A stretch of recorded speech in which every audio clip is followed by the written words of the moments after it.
Sejam muito bem-vindos ao A3 Podcast. Meu nome é Fernanda T, sou engenheiro civil e estou aqui hoje com dois convidados especiais, fazendo honra aí ao nome do podcast, né? A3 Podcast. Hoje realmente são 3 pessoas. Mas antes quero apresentar para vocês o nosso patrocinador, Marfuz Imóveis de Luxo, que é localizado na região do Alphaville e também Vila da Serra. Ele que é casado com Antônio Santana, pai de 2 filhos, Eduardo e Letícia, formado em engenharia, direito e mestre em finanças pelo FMG. Especialista em direito tributário e finanças, fundador das empresas Proativa e Tributax. Certo? Certo, correto. Com vocês, Eduardo Marinho. Prazer, Fernanda, estar com você mais uma vez. Uma alegria estar aqui. Vamos bater um papo aqui, falar um pouco do nosso trabalho e o que a gente pode ajudar as empresas. Com certeza teremos um assunto bem bacana de tratar aqui. Ah, com certeza. Para quem quer saber de tributação, imposto, confusão aí, tudo relacionado, o seu dia é hoje, é agora. Vamos lá, agora o nosso próximo convidado. Ele que é casado, pai de 2 filhos, a Maria e Mateu. Gostei desses nomes, achei bonito. Formado em Direito há 16 anos, especialista em Direito Tributário e Empresarial, atua no G4 Educação de São Paulo, atualmente atua também na área tributária e ocupa o cargo de CEO. Fundador da empresa TT e Companhia? TT Co. TT Co. Ecossistema Tributário. Com vocês, Fábio Ferraz. Obrigado, Fernanda. Um prazer estar com você. E eu tenho certeza que a gente vai bater um papo muito legal hoje, desvendar um pouquinho do mundo tributário, mostrar para o empresário que o mundo tributário pode ser uma ferramenta muito importante para ele gerar caixa e resultado na empresa dele. Ó, que beleza. Fico muito honrada que você aceitou o meu convite, você também, Eduardo. Então, vamos agora para o Eduardo, uma perguntinha. Por que a maioria dos empresários não tem acesso a linhas de créditos mais baratas? Então, começamos a falar aqui de tributário, estamos entrando numa parte financeira que está intimamente ligada ao tributário. As empresas, às vezes, não têm acesso a um crédito, uma linha de crédito mais barato, justamente porque, às vezes, ela deixa de cumprir algumas obrigações e a parte contábil dela não está ajustada para que os bancos façam uma análise criteriosa e consigam um rate melhor e, consequentemente, uma taxa melhor para a sua empresa. E o que o empresário precisa fazer para conseguir boas linhas de crédito? Precisa primeiro arrumar a casa. Precisa que a parte contábil, a parte fiscal, a parte tributária esteja realmente ajustada internamente para que o banco, na hora de fazer uma análise da empresa, a primeira coisa que ele pega é o balanço da empresa. E o balanço diz tudo sobre a empresa. Se ele estiver bem feito, a probabilidade de uma aprovação de crédito é muito maior, ao contrário, também é verdadeira. Posso dar um pitaco? Claro. O Eduardo trouxe uma questão muito importante, que é o registro das informações contábeis para que eu possa tomar uma linha de crédito. O empresário muitas vezes acha que isso é bobagem. Você pega, o Brasil tem, a maioria das empresas brasileiras, elas são pequenas e médias empresas, que estão no regime do Simples Nacional. Eu não sei qual é o percentual, mas a minoria das contabilidades fazem um balanço dessas empresas. E esse é um documento extremamente importante na hora de tomar crédito. O Eduardo, a gente conversando hoje, estava comentando que ele fez parte de comitê de aprovação de crédito de bancos. Ele vem desse mundo. Legal. E uma das deficiências que eles tinham na hora de aprovar ou não um crédito era documental, né, Eduardo? Sim.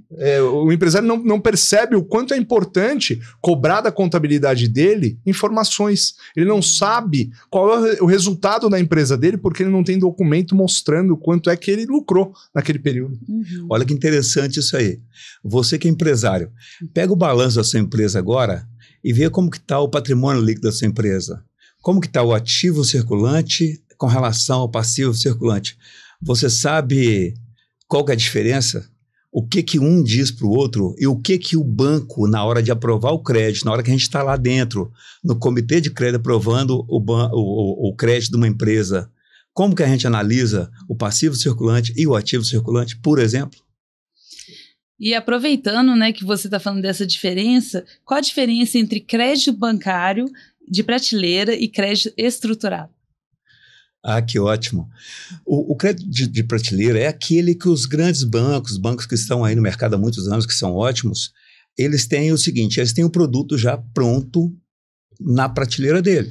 E ele vai vender, o gerente, Vai ele bater está ali, meta, né? está ali treinado para isso, para vender os produtos que ele tem. Uhum. Mas nem sempre aquele produto que ele tem é realmente o que a empresa Atende. precisa, que atende a empresa. Uhum. O que fazemos é estruturação de um crédito personalizado para a empresa de acordo com a necessidade dela. Ah. E isso faz toda a diferença. Com certeza. E aproveitando o Fábio aqui hoje, quais são as crenças do empresário brasileiro em relação à área tributária? Bom, tem várias, né? Algumas das crenças que eu posso destacar são: qualquer tipo de planejamento que eu fizer, qualquer ação que eu tomar na área tributária, eu tenho lá um agente da Receita Federal ou da Secretaria Estadual com um botão, e a hora que eu fizer um pedido ele vai me autuar, ele vai me fiscalizar. O empresário acredita de verdade que a Receita Federal está esperando ele tomar uma atitude, pedir algo que lhe pertence para que seja fiscalizado. Isso não é real. O que leva a uma fiscalização é a falta de informações contábeis adequadas, a sonegação de impostos, movimentação bancária que diverge da movimentação apresentada pelo contador. Outra crença é que o Simples Nacional é o regime onde eu pago menos impostos. Sim. Quantas vezes a gente conversa com o empresário e aí você fala: qual o regime tributário que você está? No Simples. Por quê? Nenhum sabe responder. Eles respondem: porque minha contabilidade diz que é melhor. Mas ele te apresentou números para te mostrar que aquilo realmente era melhor? Não. Então, são algumas crenças que o empresário tem que muitas vezes levam eles a perder dinheiro, a deixar dinheiro na mesa, porque estão no regime inadequado, que estão fazendo algo que não deveriam fazer, ou que poderiam fazer, eles deixam de fazer, porque tem medo de ser autuado, medo de ser fiscalizado. E aproveitando que você já respondeu a próxima pergunta, que seria qual o regime tributário mais aplicado no Brasil, vamos pular essa então, que você já respondeu. Não, é legal falar um pouquinho mais sobre ela, Fernanda, se você me permite. Claro. É o Simples Nacional. E isso porque o que a gente percebe é que ele é mais fácil para quem apura o imposto.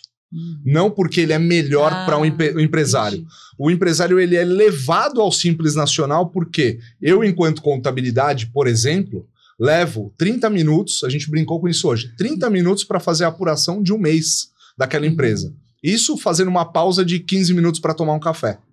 Se eu estou num outro regime, como lucro presumido ou lucro real, que talvez faça mais sentido para esse empresário, eu levo 2, 3 dias para fazer uma apuração. Então, para a contabilidade, é muito mais trabalhoso levar esse cliente para um regime adequado.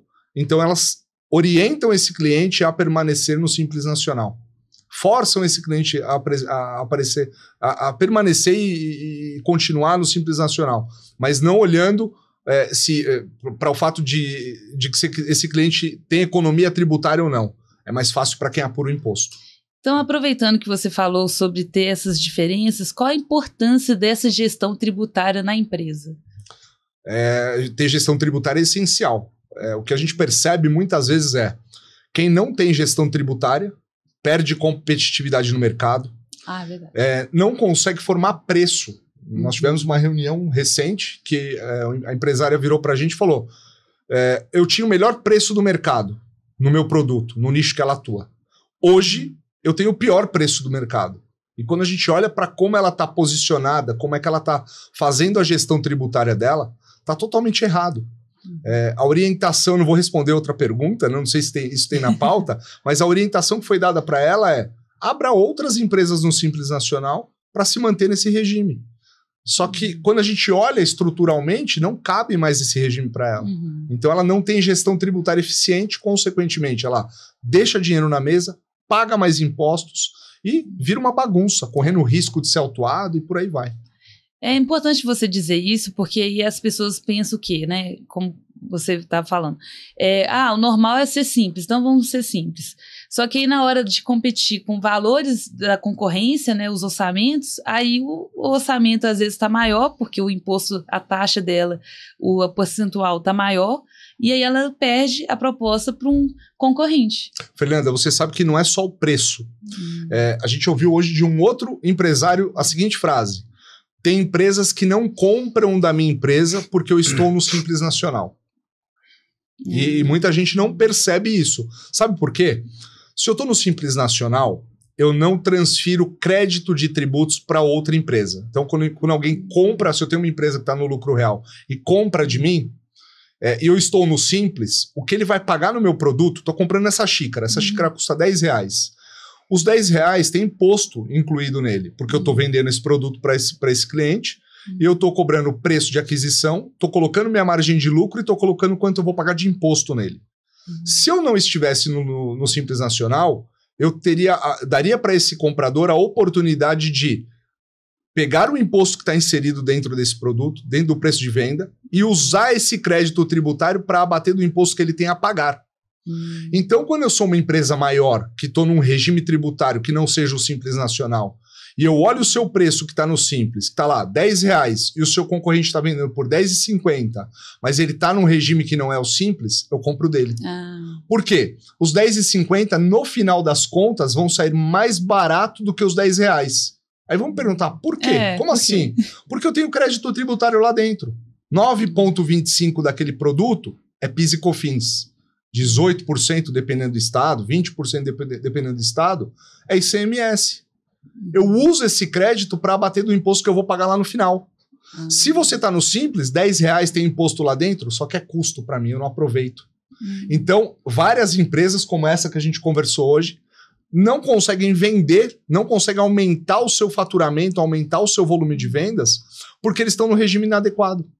Então, às vezes eu vou olhar o preço do produto e o regime que ele está inserido, eu não compro dele. Eu não consigo competir com o meu concorrente, que às vezes vende mais caro do que eu, porque o meu regime está errado, por orientação equivocada. E esse tipo de trabalho a sua empresa faz? A gente faz planejamento tributário. Por exemplo, é um dos trabalhos que a gente realiza. Eu não consigo começar um planejamento tributário sem antes olhar se o regime daquela empresa está adequado.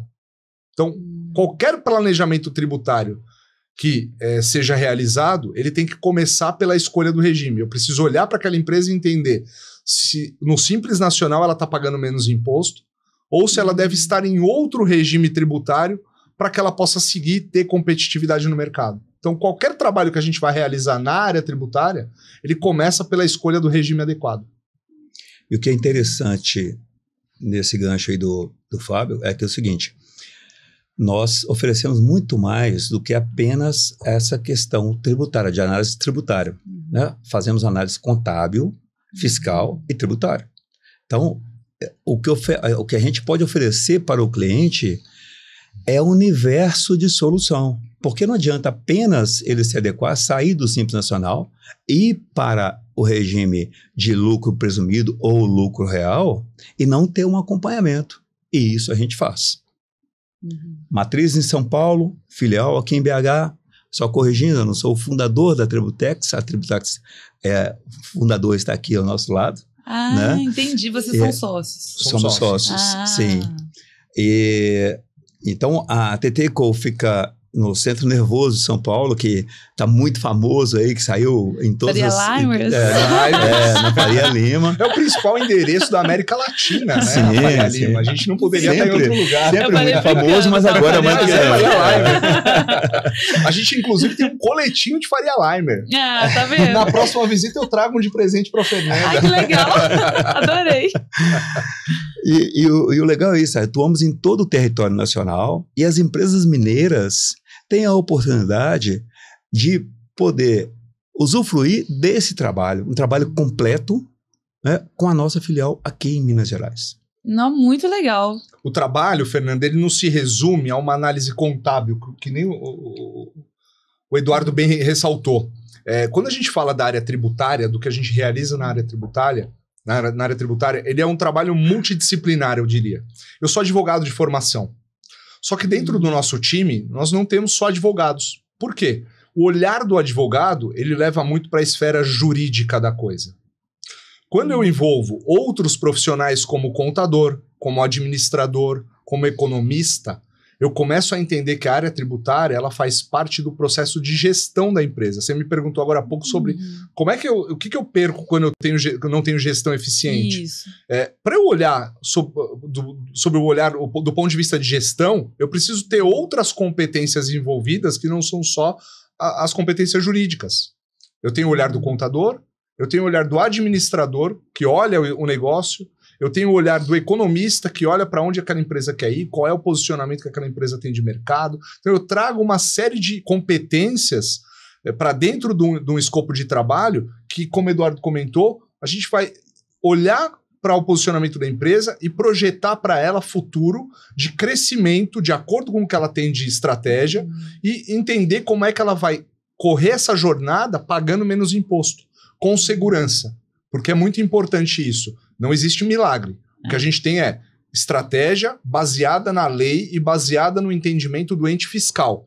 Eu nunca vou fugir daquilo que Receita Federal ou Secretaria do Estado dizem que é o correto. Qualquer coisa que eu faça que fuja disso, eu tenho risco envolvido. Eu tenho planejamento onde eu assumo que eu posso perder isso numa discussão. Então, a gente sempre orienta o cliente sobre o ponto de vista do ente fiscal. É como se a Receita Federal chegasse na sua empresa e dissesse, olha, pode seguir esse caminho, porque isso eu tenho decisão interna ou eu tenho uma portaria interna que diz que você pode. Então, é como se fosse eles fazendo isso. Na prática, eles nunca vão fazer. Nunca vão te instruir como é que você pode pagar menos impostos. Eles vão querer te cobrar mais. Sim. Mas nas regras que estão estabelecidas dentro da própria Receita Federal, eu tenho caminhos que permitem com que o contribuinte pague menos imposto. E para ele pagar menos imposto, eu preciso reunir essas competências, criar um planejamento e alinhar isso com o plano de crescimento dessa empresa. Então, é isso que a gente traz para as empresas mineiras. É competência, é um estudo multidisciplinar e um trabalho onde a gente coloca ela num trilho e faz um ajuste fino de toda a tributação dela. E aproveitando que você atua bastante em São Paulo, né, e pega grandes empresas, como você disse no início do podcast, né, que pega também G4 Educação, que é uma empresa super famosa, está no hype aí, né, com aquele vídeo dos 30 demitidos. Com os 30 demitidos. Conta pra gente um pouquinho como que é essa gestão, assim, de empresas maiores. A gente já fez muito trabalho para empresa multimilionária, empresa que fatura 10 bi por ano, por exemplo. Esse nível de empresa, eles já têm uma gestão tributária muito eficiente. Então, quando a gente vai fazer um trabalho para esse tipo de empresa, para esse perfil, é um trabalho complementar. A gente chega lá a casa está arrumada. Geralmente está muito arrumada. Você pega, por exemplo, uma trading. Nós fizemos um trabalho para uma trading que fatura 10 bi ano. A eficiência de uma trading, ela está intimamente ligada à área tributária. Então, quando a gente vai lá olhar com uma lupa, porque o nosso trabalho ele não tem amostragem, ele é um trabalho analítico, a gente vai olhar para dentro da empresa e tirar um raio-x da área tributária dela e tentar encontrar alguma coisa que ela não esteja fazendo e poderia fazer.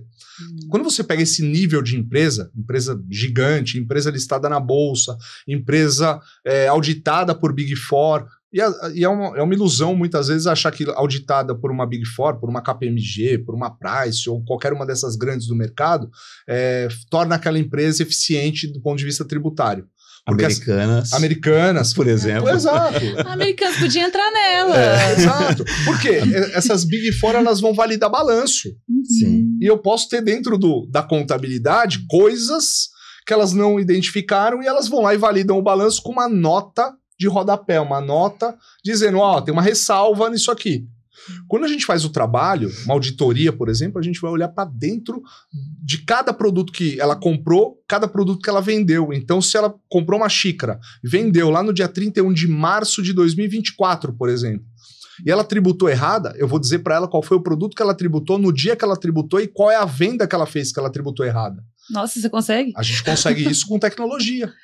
Com trabalho humano e tecnologia. IA, tem uma série de tecnologias que a gente precisa usar para isso. Imagina auditar uma empresa do tamanho de uma Americanas. O volume de informação. Coisas pequenas. Sim. É muito. Qualquer supermercado. Né? Você pega um supermercado aqui, o BH. Quantos cupons fiscais eles emitem todos os dias? Nossa. Imagina auditar cada cupom fiscal. É isso que a gente faz. A gente audita cada cupom, cada produto vendido. Então eu preciso de tecnologia para isso. Isso nenhuma empresa Big Four faz. Então, quando a gente olha para esse perfil de empresa, eles já têm um monte de estratégia. A gente vai lá para complementar. Mas o nosso trabalho, Fernando, ele está muito mais ligado ao pequeno e médio empresário, que ainda não tem esse nível de eficiência. O que a gente tem como propósito é levar a eficiência de uma grande empresa para uma pequena e média empresa. Sim. E eles acham que isso não é acessível para eles. E a gente está aqui no mercado para mudar essa visão, para mostrar para o pequeno e médio empresário que, se ele quer crescer, se ele quer ter qualidade na gestão dele, a gente pode ser um parceiro para isso. Esse é o nosso objetivo. E aproveitando que ele falou de varejo, né? Quais os erros de gestão você mais observa em empresas brasileiras, principalmente em varejo e distribuição? Fábio, são muitos, né? São muitos. Mas a verdade é que é o seguinte, a gente comenta com o empresário o seguinte, quem produz xícara, ele sabe produzir xícara, ele sabe ganhar dinheiro com xícara. Ele conhece da produção, ele conhece da matéria-prima que ele compra, ele conhece do processo produtivo e ele conhece para quem ele vai vender. Mas ele é obrigado a saber de toda a gestão, ele é obrigado a saber da parte contábil, da parte jurídica, da parte fiscal, da parte financeira. Não, humanamente impossível um empresário, 1, 2, 3, 4, 5 sócios, não importa a quantidade, todos eles conseguirem fazer tudo ao mesmo tempo. O que precisa? Gestão, empresas que possam auxiliá-lo a crescer de forma sustentável. E várias falhas na administração, uma delas, por exemplo, é a confusão patrimonial. Outras delas são os lançamentos equivocados, contábeis, que geram prejuízo, que é um prejuízo escondido, aquele famoso prejuízo da formiguinha. Fica de olho no elefante, mas a formiguinha está fazendo um estrago imenso, porque aquilo que o Fábio citou agora há pouco, de um item que é vendido na ponta sem uma substituição tributária, por exemplo, ou vender para a empresa correta e a possibilidade de ter essa receita tributária, deixa de ganhar nas pequenas coisas e no final do dia isso se torna um elefante imenso que causa um prejuízo muito grande para as empresas. Eu costumo dar como exemplo, Fernanda, assim, ó, você pega uma indústria, o dono dessa indústria, ele tem mapeado, ele sabe quanto de insumo que ele compra se perde até o produto final ficar pronto. Vou usar o exemplo da xícara de novo. Gostei da xícara. Para fazer a xícara, ele precisa de cerâmica e ele sabe quanto que da matéria-prima, ele precisa de tinta, ele sabe quanto da matéria-prima que ele comprou para fazer isso, quanto é que vai se perder até o final. Então lá tá 10, 12, 15%, enfim. Ele tem mapeado. Quando a gente olha... Não, né? Ou não, mas assim, deveria. Na maioria dos casos, esses caras sabem. O que tá ligado ao produto, ao que ele faz, ele conhece na ponta da língua. No processo produtivo, via de regra, assim. O dono do supermercado sabe quanto de hortifruti que se perde, quanto da carne que ele desossa que se perde, do pão, da padaria, quanto da farinha vai embora. Eles sabem, na ponta. Eles estão no negócio, estão naquele jogo porque eles conhecem disso. De comprar, de vender e de atender o cliente. Isso eles são muito bons. Só que no meio disso eu tenho imposto, eu tenho juros, eu tenho inflação. Isso é uma perda oculta, é a formiguinha que está corroendo por dentro e quando ele vai enxergar, ele perdeu um monte de dinheiro. Ele não consegue medir isso. E o nosso trabalho é esse. É olhar para a questão financeira, a Proative vai lá, ajuda ele na gestão financeira, ajuda ele no crédito, que não é aquele crédito da prateleira do banco, ele constrói um caminho mais viável, num crédito mais barato, muitas vezes. Na área tributária, a gente vai lá e olha para dentro da empresa dele, enxuga essas torneirinhas, tira esse formigueiro que está lá tirando dinheiro do bolso dele e ele não percebe. Você imagina que num varejo, vou usar o supermercado de novo, eu tenho lá na prateleira 10 mil itens, 15 mil itens.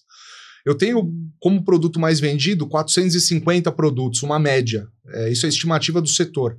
Se eu tiver 10% desses produtos tributando indevidamente, você imagina o pão francês. Se eu vender R$1.000 de pão francês e tributar ele de maneira incorreta do imposto federal, eu perco por dia, a cada R$1.000 que eu vender desse produto, R$92,50. A cada R$1.000 de pão. Eu imagino que o mercado venda muito mais de R$1.000 por dia de pão. Multiplica isso por 30 e multiplica isso por 12. Quanto é que ele perde por ano só no pão? Estou falando de um item, ele tem 12 mil na prateleira. Por aí vai. É um exemplo de como a gestão financeira, a gestão tributária, o quanto ele precisa se cercar de profissionais que complementem aquilo que ele sabe. E para você ver, né, a importância de ter uma gestão estratégica bem feita com advogados, que aí consegue, igual você disse no início, seguir a lei, não fazer aquela coisa assim, jeitinho brasileiro, não. Já olhando ali a Receita Federal, o que pode, o que não pode, só que conduzindo a pessoa que nesse quesito tá um pouco mais leiga, né? Porque, como você disse, a maioria dos brasileiros, não todos, né? A gente tá falando da maioria. Abriu o negócio, às vezes até mesmo passou de família para família, e essa parte não tem tanto aquele conhecimento.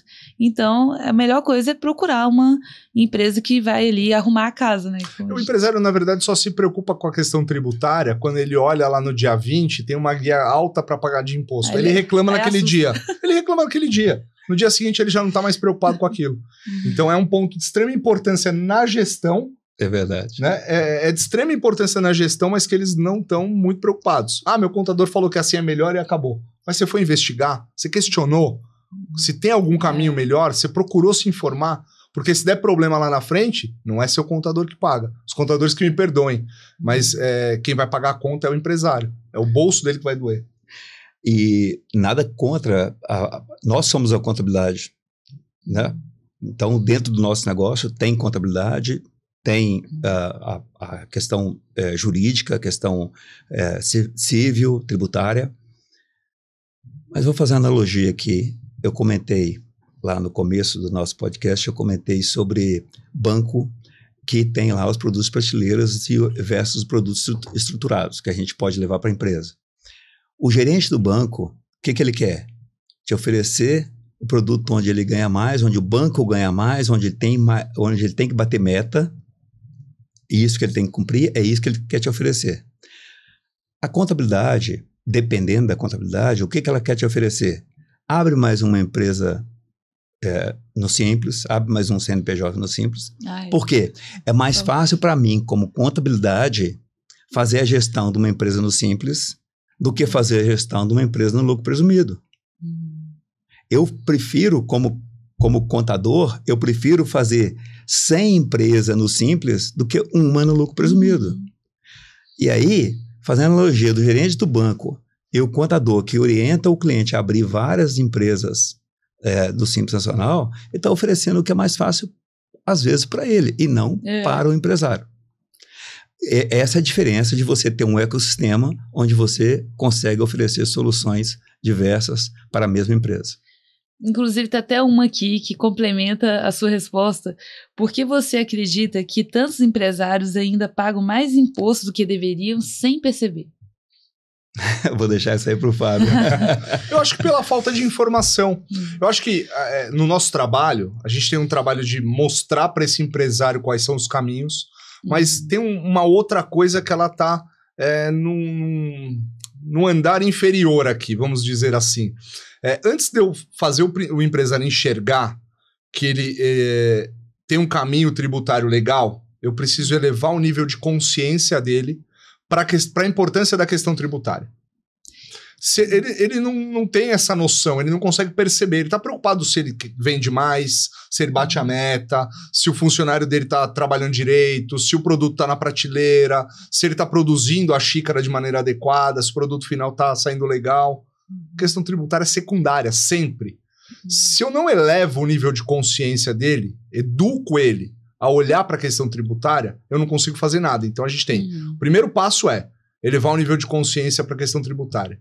E depois a gente consegue entrar na seara de, olha, você pode fazer isso, isso e isso, e você vai ter uma melhor performance. No final do dia, o que o empresário mais busca? Ter lucro. É o grande objetivo do empresário, de todo mundo, não só do empresário. A gente trabalha, não vamos ser hipócritas, a gente trabalha para ganhar dinheiro. Sim. E demonizam o dinheiro no Brasil, né? Parece que é pecado ganhar dinheiro. Não é pecado. O dinheiro não traz felicidade, mas o dinheiro dá conforto para a família, dá educação para os filhos. Ajuda. Compra uma casa boa, compra um bom carro. É necessário o dinheiro. E o empresário quer, no final do dia, ter lucro. Se ele não olhar para a questão tributária, o lucro dele pode ir embora sem ele nem perceber. Quando a gente olha para dentro de uma empresa, o nosso principal objetivo é reduzir carga tributária com segurança e aumentar o lucro dele. O nosso slogan menos impostos, mais lucros. Porque se eu enxugo a carga tributária dele, Consequentemente, no balanço, na última linha do balanço, eu vou enxergar mais dinheiro. Eu vou enxergar um valor maior. Então esse é o grande desafio que a gente tem. Sim. Elevar o nível de consciência do empresário, ele percebendo que é importante a questão tributária, a gente vai seguir e mostrar os caminhos para ele. E quais os maiores erros que você já viu o pessoal cometendo nessa área tributária? Eu vou pegar alguns aqui, porque tem vários, né? Primeira coisa, não ter um mínimo de conhecimento sobre a área.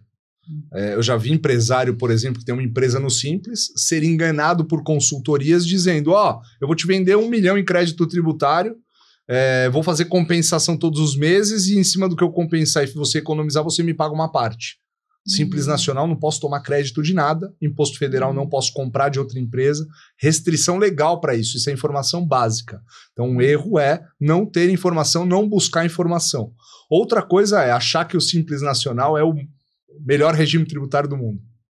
Essa eu acho que é a maior crença do empresário. Achar que ele paga pouco imposto no Simples Nacional. E na maior parte das vezes, dependendo do faturamento que ele atinge, um varejinho ou um e-commerce, por exemplo, tem muita gente do e-commerce que a gente atende, se ele está faturando acima de 100, 150 mil reais por mês, e ele está no Simples Nacional, ele já está pagando mais imposto do que deveria. Aí, nesse caso, já poderia ser lucro presumido. Lucro real. Lucro real. Dependendo do caso, porque a alíquota ela é progressiva, né? E o Fábio falou uma coisa muito interessante, que é o seguinte, o empresário, ele preocupa com a carga tributária na hora de pagar a guia no dia 20. Pagou, ele conseguiu pagar, ele esquece, vai trabalhar igual louco para poder... Sim. Então, o que é isso? É a corrida dos ratos, né? Fica ali naquela... A roda dos ratos. A roda dos ratos. E tem como sair disso. Quem é empresário sabe a luta que é ser empresário no Brasil. Ser empresário no Brasil é um grande desafio. E se você não se prepara, se você não tem uma boa consultoria para te ajudar, você vai continuar naquela roda dos ratos, louco para trabalhar. E o que acontece com os empresários? Você pode ver, qualquer empresário, o que ele paga de tributo é muito, muito superior ao que ele tem de lucro. Com certeza. Nada como ele, de forma legal, tentar reduzir essa carga tributária para que ele tenha, no final do dia, uma lucratividade maior. Quem está trabalhando, quem teve a coragem de abrir a porta, de abrir um CNPJ, de gerar emprego, tem que ter a coragem de contratar uma consultoria que realmente vai ajudá-lo. E compensa muito mais, né, no final das contas, fechando as contas. Melhor ele gastar, porque não é um gasto, não é um investimento. Ele investir numa gestão estratégica, que é a parte que ele está ali perdido, do que ficar tentando fazer sozinho e errando. Fernando, você sabe que assim, a maioria dos nossos trabalhos, o cliente nos paga para fazer o trabalho, só que a maioria dos clientes pagam sem sentir que estão pagando. Ele não olha preço, ele olha valor do que a gente está entregando. Por que eu estou dizendo isso? Quando a gente faz um trabalho como esse, de olhar para dentro da empresa, de dizer para ele qual é o caminho, de mostrar como é que ele vai economizar o dinheiro pagando menos impostos, geralmente o que ele nos paga é uma parte do que ele está economizando. Ou seja, ele não aumenta o gasto dele, ele diminui o custo tributário e parte dessa diminuição do que ele está economizando, ele nos paga. E ainda sobra recurso no bolso dele. Você falou, me perguntou quais eram os maiores erros, né, do empresário. Eu falei 2, que era acreditar nas consultorias, acreditar que o Simples Nacional é o regime mais adequado, e o terceiro e pior de todos eles é abrir várias empresas no Simples Nacional para se manter nesse regime. Então eu vou para a contabilidade e falo, estou batendo 400 mil, o que eu faço? Abre mais uma empresa. Eu abro outra empresa. Recentemente nós recebemos um empresário que tinha 14 empresas abertas. Nossa. É normal isso. Isso é normal. Só que ele tinha empresa no nome de funcionário, ele tinha o nome de filhos, esposa, tio, tia. E se o funcionário dele morrer? Ele é casado, ele tem filhos. Os filhos herdam a empresa dele. E se o funcionário dele separar da mulher? A gente conhece as pessoas na morte e no divórcio. Porque quando a questão envolve dinheiro, esquece. As pessoas brigam por dinheiro, os irmãos brigam, o marido e a mulher brigam, e a esposa não quer saber se o cara era funcionário e só emprestou o CPF. Ela acredita nele? Talvez ele esteja mentindo para ela. Ela tá errada de querer metade? Não, ela não tá errada. Então, o empresário que pede para o funcionário emprestar o nome para ele colocar uma empresa, que é normal isso, tá errado. Tá pagando mais imposto do que deveria, tá correndo o risco de ser autuado pela Receita Federal e ter a cobrança do que ele não pagou no regime adequado e pagou no Simples Nacional, e ainda corre o risco de perder a empresa porque o funcionário pode morrer ou separar. Nossa. É muito sério isso. Os riscos são sério. imensos e as pessoas às vezes correm esse risco sem saber ou sem medir esse tamanho desse risco. E nós falamos no último podcast que nós fizemos aqui, né, Fernanda? Falamos sobre proteção patrimonial, falamos sobre planejamento sucessório, e isso é algo que a gente faz com muita maestria. Então, para os clientes, por exemplo, se eu sei que você tem vários clientes de alta renda, clientes com grandes patrimônios, a holding simplesmente, como eu falei no último podcast, ela sozinha já não protege mais como imaginava-se antigamente. Então nós temos soluções muito mais amplas, né, Fábio? Sim, a holding ela se tornou algo como se fosse a solução do mundo, né? Eu abro uma holding, eu transfiro cotas para os meus filhos, eu estou protegido. Não é nada. Uma pesquisa na Receita Federal, na Junta Comercial, me mostra que eu doei cotas, que eu escondi um patrimônio ou que, enfim, eu coloquei meu patrimônio dentro daquela empresa e a gente consegue desfazer isso muito facilmente. Aquela história que se vende, blindagem patrimonial é uma holding. Sim. Balela, não existe. Mas existem outros mecanismos que dão proteção, que dão... a gente está à beira aí de uma reforma tributária, de começar a vigorar a reforma tributária. Ela começa em 2026 e vai até 2033, o período de transição dela. Ela aumenta impostos. Ela aumenta impostos sobre transmissão de bens numa herança. Tem muito empresário que já está se organizando para que, no momento de uma sucessão, isso não eleve o custo para os herdeiros. Por quê? Na prática, acontece muito que a pessoa morre, o patrimônio dela está todo imobilizado, está todo em imóveis e não tem dinheiro para pagar o imposto. Aí a família precisa pedir autorização do juiz para vender o imóvel para pagar o imposto. E então, ele tem que vender o imóvel em valor muito mais baixo, perdendo muito dinheiro. Queima o imóvel para poder tentar pagar o imposto, pagar honorários advocatícios ali imediato, que são muito mais caros, evidentemente, até pela questão de urgência. Se faz um planejamento tributário, se faz um planejamento sucessório bem feito, além de reduzir todo esse risco, reduz, evidentemente, o custo para o empresário. Tem um ditado que fala, né, uma brincadeira, que tem duas coisas que a gente não foge na vida: dos impostos e da morte.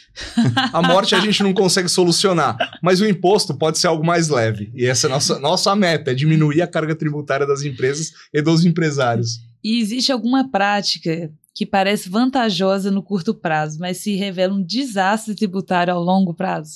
Sonegar imposto está cada vez mais difícil, porque hoje é tudo eletrônico. Então, teve uma polêmica recente falando sobre o Pix, né?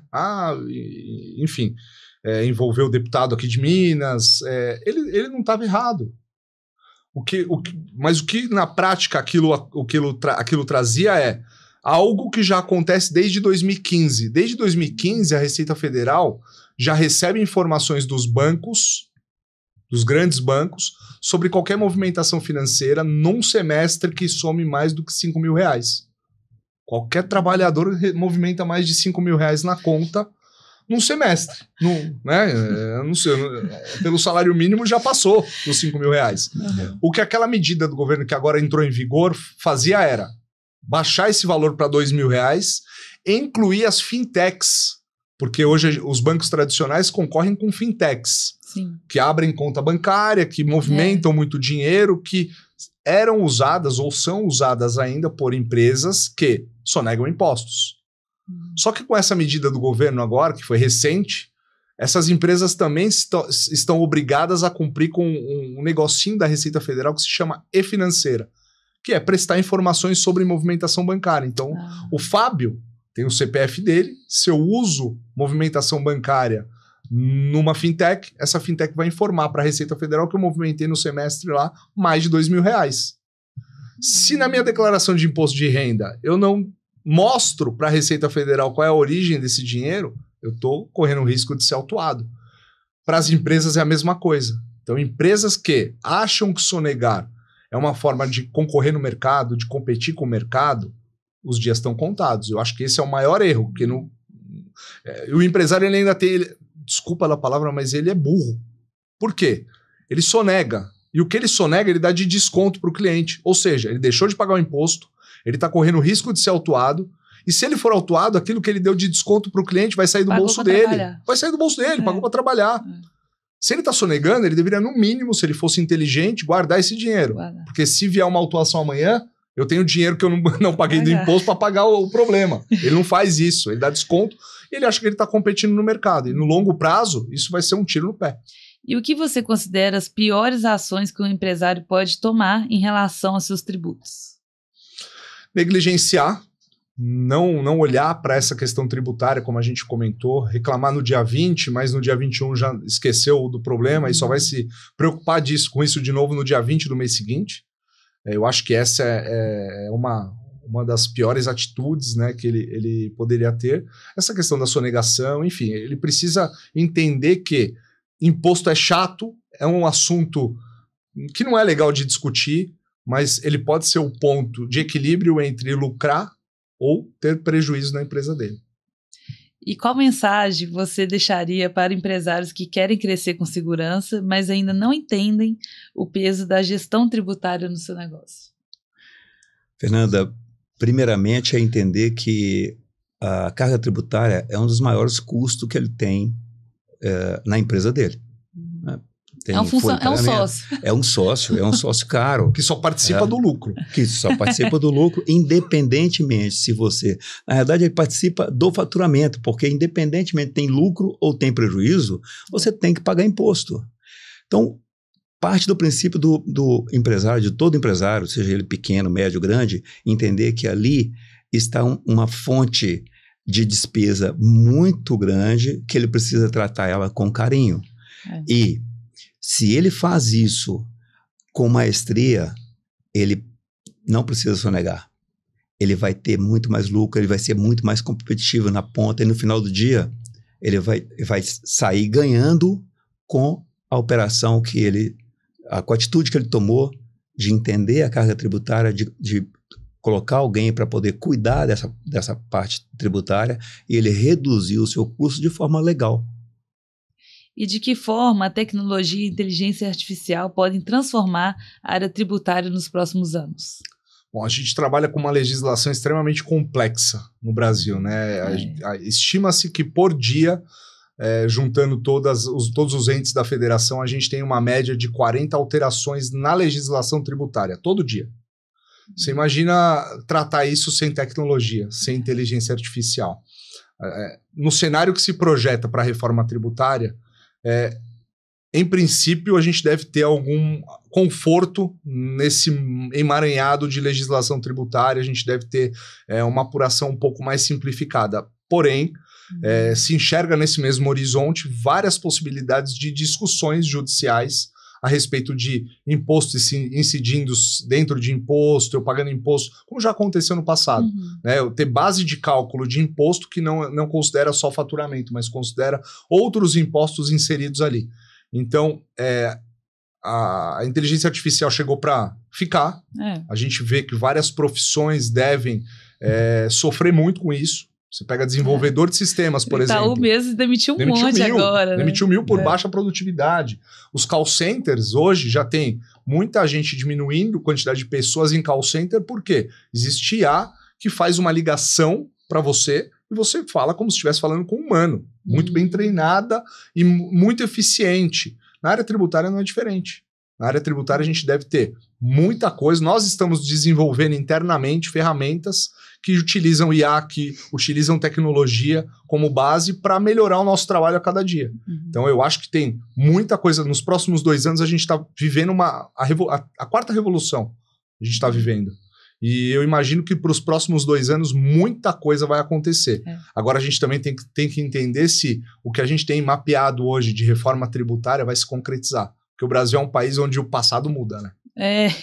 Inclusive você falou de reforma tributária, tem um aqui, ó. Como você enxerga a reforma tributária e seus impactos para pequenas e médias empresas? Bom, tem alguns impactos bastante importantes. Eu vou começar primeiro pelas empresas do lucro presumido, por exemplo. Empresas de serviços, a carga tributária vai aumentar. Porque na sistemática de tomada de crédito e de pagamento de imposto, quando eu falo de serviço, eu não tenho insumo. É diferente de uma indústria, que eu compro insumo para produzir alguma coisa e com isso eu tenho crédito tributário para abater do que eu tenho que pagar. Quando eu falo de serviço, meu insumo é mão de obra, basicamente. Então eu não tenho crédito tributário de uma pessoa. Então meu custo tributário aumenta. Estima-se que uma carga tributária de uma empresa do lucro presumido de serviços, por exemplo, que hoje está em torno de 18%, deve chegar ali perto dos 30%. Nossa, 30%. É um aumento significativo. Esse é um ponto. O outro ponto é, quem está vivendo o Simples Nacional do jeito que ele é hoje, precisa começar a se movimentar. Porque eu tenho um cenário onde eu vou ter 2 tipos de Simples Nacional. O atual e um segundo que eu tenho a possibilidade de tomar créditos e passar créditos adiante. Lembra quando você me perguntou sobre... Eu dei aquele exemplo de um produto que custa 10 e um que custa 10,50? No Simples Nacional eu vou ter os 2 tipos de empresa. O Simples Nacional que custa 10 e custa 10 e acabou. E o Simples Nacional que custa 10,50 e que a empresa prefere comprar dele, mesmo sendo mais caro, porque eu tomo crédito daquilo. Só que se eu não me preparar desde já, como é que eu vou viver essa reforma tributária que está batendo na porta? Não, e eu fiquei horrorizada agora, porque de 18%, assim, um cenário fictício, né? Para 30%, isso assusta até os clientes. Às vezes você vai perder cliente. O que você acha sobre isso? Não, a gente não consegue repassar. Minha área é de serviços. Eduardo é serviço. Como que a gente repassa? Vai aumentar o custo do serviço. Quando a gente olha para o mercado americano, por exemplo, é muito barato comprar produto nos Estados Unidos. Tanto que todo mundo vai para os Estados Unidos e volta com a mala cheia. Vai com uma mala, volta com 3. Né? Só que quando você fala de serviço nos Estados Unidos, é muito caro. Qualquer serviço que você vai tomar lá é muito caro. Isso vai acontecer no Brasil. A gente vai ver um aumento significativo do preço do serviço no Brasil. Por quê? Aumenta o imposto, o empresário que trabalha com serviço já tem uma margem apertada. Ele precisa repassar. Senão ele não ganha dinheiro. Eu estava vendo uma matéria essa semana que a estimativa para quem faz anúncio em redes sociais, tráfego pago, deve aumentar cerca de 10% o custo para 2026. E já é caro. Sim. Por que vai aumentar? Só que, assim, isso do ponto de vista governamental não deveria acontecer. A questão é que a gente tem um governo, de maneira geral, tá? Estados, municípios e governo federal, onde a ânsia por arrecadar é muito grande. Então eles olham só, eu arrecado mais aumentando mais impostos. Isso. Quando, na verdade, deveria ser o contrário. Eu reduzo carga tributária, eu incentivo a economia, eu incentivo as empresas a contratarem mão de obra e eu ganho mais com a arrecadação numa escala maior. É a curva de Laffer. Eu ganho mais porque eu aumentei a produtividade, eu ganho mais, eu arrecado mais porque eu aumentei a mão de obra, não porque eu aumentei imposto. Quando eu aumento imposto, eu tiro investimento do país, eu desincentivo, com juros a 15%, eu vou pegar meu dinheiro e vou abrir uma empresa? Não, eu vou deixar meu dinheiro no CDB, que está me dando 15% ao ano, seguro. Sem ação trabalhista, sem a Receita Federal batendo na minha porta, sem eu ter que acordar todo dia devendo um monte de boletos. Eu desincentivo. Se eu reduzo carga tributária, eu trago empresas de fora para dentro do Brasil, eu gero emprego. Mas a gente não consegue entender o que se passa na cabeça do governante. Enquanto a gente tem governo dessa forma, atuando dessa forma, nós somos empresários, já estamos dentro do turbilhão. O que a gente tem que fazer, Fernanda? O que a gente tem que fazer é se preparar bem, porque não há outro caminho. Esse caminho que o Fábio falou é o correto, seria o ideal. Seria o justo, inclusive, fomentar a economia, incentivar o empresário a gerar emprego, a economia girava, o governo receberia mais impostos, e a gente vê, pelo contrário, a gente vê diversas empresas já saindo do Brasil. Várias empresas saindo do Brasil. O Paraguai está atraindo muito empresário brasileiro.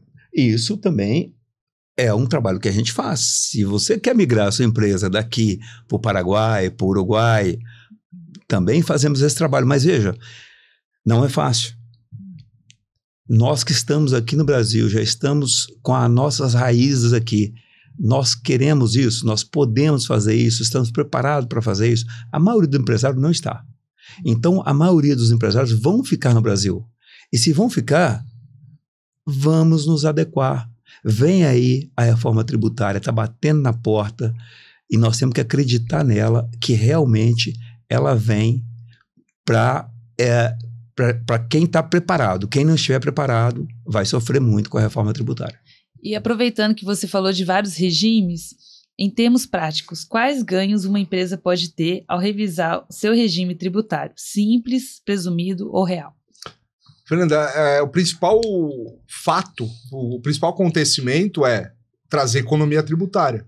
Se eu sou um varejo, ou eu sou um vendedor de um e-commerce que trabalha com uma margem geralmente muito pequena, eu dei o exemplo do supermercado, mas no e-commerce é igual, eles trabalham com margens muito pequenas, um custo alto para vender, faturam muito, tem um volume de faturamento importante, mas uma margem muito pequena. Se ele está num regime do Simples Nacional, por exemplo, ele está pagando imposto independente de ter lucro ou não, e quanto maior o faturamento dele, maior é a carga tributária.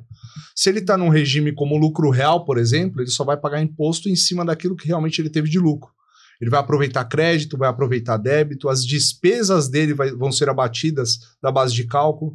Então, olhar para o regime tributário adequado é trazer competitividade, trazer gestão, trazer eficiência e melhorar a margem de lucro lá no final. E aproveitando que você falou que vários contadores olham essa questão tributária como eu vou só pagar os impostos ali e tá tranquilo. O que muda quando eles entendem o papel estratégico da contabilidade tributária? Hoje, serviço é commodity. Eu tenho um monte de advogados, eu tenho um monte de contadores, eu tenho uma série de profissionais no mercado que estão competindo por preço. Quando eu me posiciono como alguém estratégico para uma empresa, eu sou um advogado estratégico, eu sou um contador estratégico, e ser estratégico é entregar resultado, entregar ROI para o cliente. Olhar para a empresa do cliente e dizer, você está pagando mais impostos, eu vou te mostrar como é que você paga menos imposto. O cliente ele não olha mais preço, ele começa a olhar valor, a enxergar valor naquele trabalho, eu me torno necessário. Se alguém bater na porta dele com preço menor, ele não vai me trocar, porque ele entende que eu sou essencial para a empresa dele. Então, enquanto prestador de serviços, eu preciso ter esse entendimento. Eu quero andar com a manada, seguir a manada, ou eu quero ser alguém diferenciado no mercado. É essa mentalidade, uma mudança de postura, uma mudança de mentalidade que o empresário que presta serviços, contador ou advogado, precisa ter. Infelizmente, chegamos ao finalzinho do podcast, então vou fazer umas perguntas bem rapidinhas. Conta pra gente um pouquinho da sua empresa, a TT&Co. TT&Co. A TT&Co é um ecossistema que aconteceu.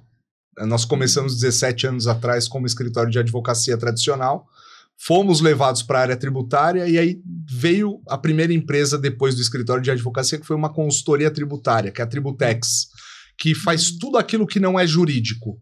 Que dentro da equipe dela tem contador, tem advogado, tem economista, tem uma equipe multidisciplinar, faz planejamento tributário, olha para dentro da empresa e busca estratégia.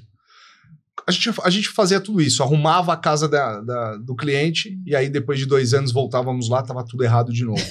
E aí 2 anos atrás surgiu a Rentax, que foi a terceira empresa que a gente tem, que forma o nosso ecossistema e que faz contabilidade, mas é uma contabilidade estratégica. É uma contabilidade que não está preocupada só em apurar um imposto e entregar a guia no dia 20. Ela está olhando para dentro da contabilidade do empresário, mas olhando com o olhar que a gente olha lá na Tributex, olha com o olhar jurídico de como é que ela pode ser mais eficiente para aquele cliente. E o ecossistema está se fechando agora, né? Pelo menos a 4ª empresa que está surgindo, que é uma empresa de educação. Toda empresa é uma empresa de educação. Eu tenho um amigo que é o Francelino, que está lá no Clex Club comigo, e ele fala, toda empresa é uma empresa de educação. Joel J fala, toda empresa é uma empresa de educação, e é verdade. Na nossa jornada, eu entendi que se eu fosse só o Fábio advogado, prestador de serviço, eu era mais um, eu era commodity no mercado. Eu tinha que me tornar alguém estratégico, mas na faculdade de Direito a gente não aprende isso, a gente aprende o que eu não posso fazer, porque eu firo o código de ética da OAB, e quando eu saio da faculdade, eu acho que eu sou tudo. Eu sou o advogado, eu sou o cara que atende o telefone, eu sou o cara que vai para a audiência, que cuida do processo, e não é isso. Eu comecei a olhar com um olhar de empresário para o direito. Como é que eu posso tornar o direito, a advocacia, um meio e não um fim?